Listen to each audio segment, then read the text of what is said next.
Hello, I'm JP Raymond with Fortin Electronics. On today's workshop, we will look at our EVOSTART LTE app and all the functions and how it works. First, it is to be noted that our system uses a dual system. It uses Bluetooth because it's very fast. So if you're in proximity of your vehicle, Bluetooth is what will send the signal out and receive the signal from the vehicle.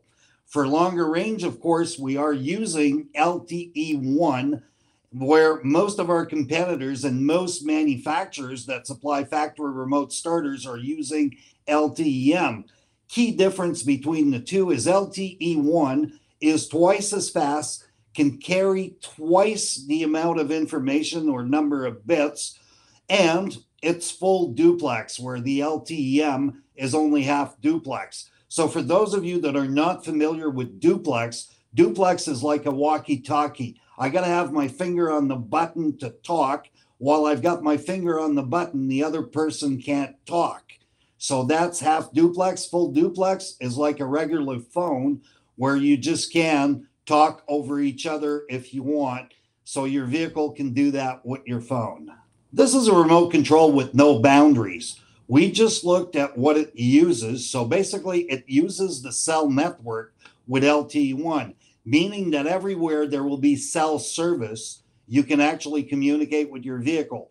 And again, should there be no service at one point in time, you can always use Bluetooth within the range of Bluetooth. So again, if there's no cell signal, we're not dropping you down. The cell might, but we're not. On the main menu, what we've got top left corner is temperature. It is both available in Fahrenheit and in Celsius.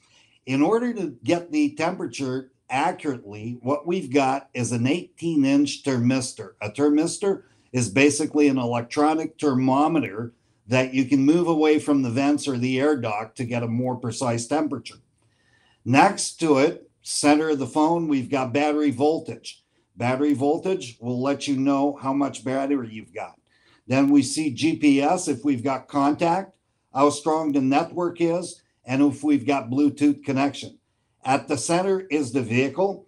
Now, if we look below the vehicle model, we'll see if the engine is stopped, if the vehicle is armed, if the doors are closed, and if the trunk is open by any chance. We also have your regular command, which are lock, unlock, and your engine start. Let's start the engine just for the heck of it.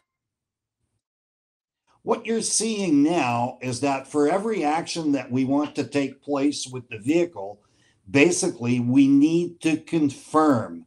We can cancel if we did this by accident.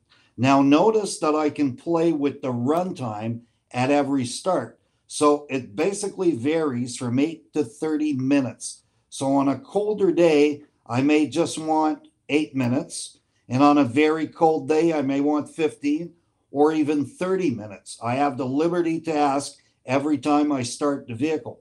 So in this particular case, let's cancel this. Let's do a door lock, for example. Again, I need to confirm that that's what I want to do. So let's confirm this time around. You will see that this system is as fast as any remote you've ever used.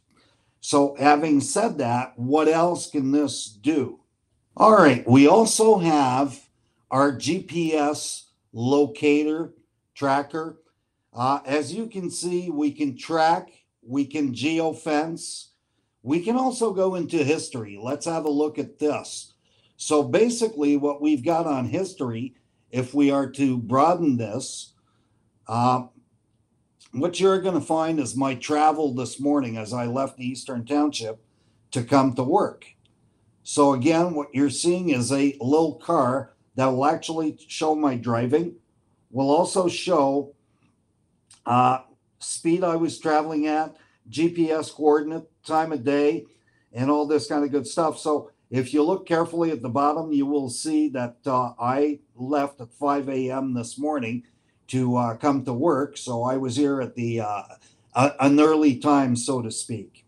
Now, also, if we go back to the main screen, what you're going to find is that not only can we do this, but we can also select different vehicles.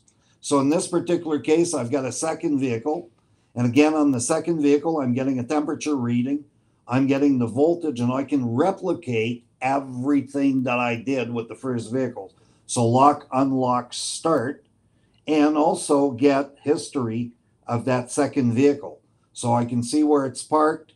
I can do geofence. I can do everything. And I can actually go into history of this vehicle as well and see the travel of that vehicle. I can actually see that the top speed that this one did was 137 kilometers an hour. So my wife was driving fast. And this morning, to get to work from the Eastern Township, she actually drove 93.6 kilometers. So again, time it took and all this kind of stuff. And I also have history, which I can go back for 60 days. As you can see, I'm playing with the different dates right now.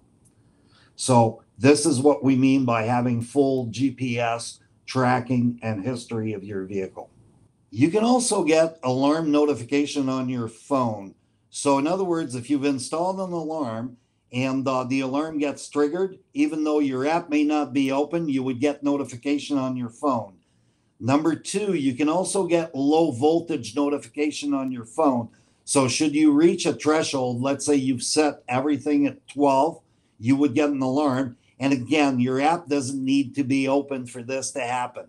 So notifications are also important, both in the case of an alarm or a low battery. So again, for those of you that have teenage drivers or lending your vehicle to someone, you can also get speed alert. Again, what you do, it's pretty much the same as voltage. You predetermine a certain speed at which you would like to be alerted. If somebody exceeds that speed, you will get a notification on your phone, just like you would for a low battery, or you would for a alarm, if the case may be. You can do geofencing. Basically, geofencing is a radius that if the vehicle goes outside the perimeter, you would get a warning. So again, let's assume that you've got a teenage driver and you want them to stay within a certain area. You can actually do your geofence. So as you can see, there's a radius there, and we can certainly, give the kilometers that we want in that geofence and circle at pretty much anywhere we want that geofence to be. Hey, my friends, thank you for tuning into this workshop. Hopefully, you've seen the extent of the LTE product from Fortin. If you'd like more information, you can go to our website, EVOSTART.ca, and look at the LTE, and that will tell you everything there is to know about our EVOSTART.